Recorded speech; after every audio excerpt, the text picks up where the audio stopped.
Amy, I'd love to hear from your perspective, right, as you think about how you were coming into this project and wanted to create this space that was really welcoming and different from what you might traditionally see in the space.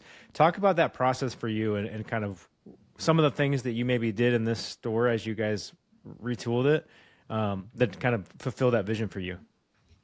Yeah, so the first thing we did was we stood in the laundromat as it was before, and we watched the customer flow and how the attendant, which there was an attendant in the store when we acquired it, but the desk actually was in the corner and it was like tucked behind with basically your back facing the door if you were the attendant. And so somebody would walk in and the attendant may or may not know that the person walked in. There was no eye contact, no ability to see the customer pulling up so that you would walk out and help them. And so the first thing we really did was think about that customer flow. We moved the desk from where it was and we positioned it right in front of the doors. So now our attendant sees every person that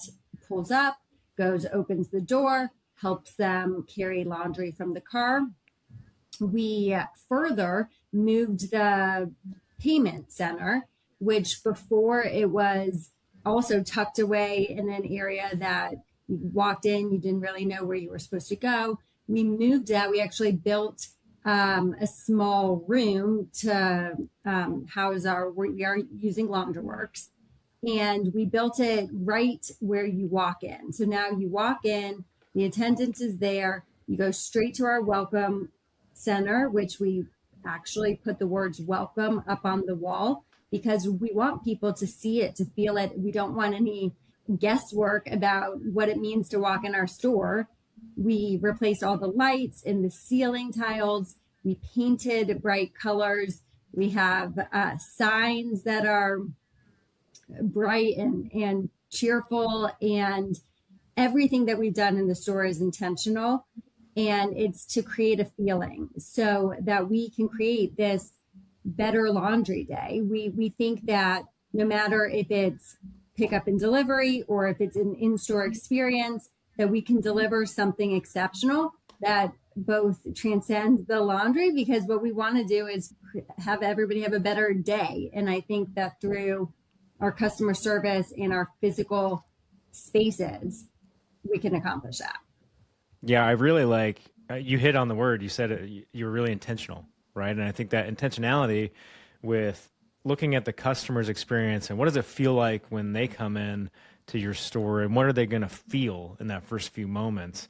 I think that's really important as you look at how this industry is changing, because that's going to be the thing that differentiates down the road, as opposed to, oh, well, we do need to have an attendant. I guess let's shove them in here somewhere. Let's get, I don't know, like, where do we have space? Put Like them behind the wall like a bank teller. Right. Like we really, I can't stress enough what Amy said about our welcome center. Like it's this floating island where the attendant sits so that they can welcome you just like the concierge desk when you walk in like an establishment. It's such an important part about what we're doing is being there to help the customer and not just someone sitting in the corner.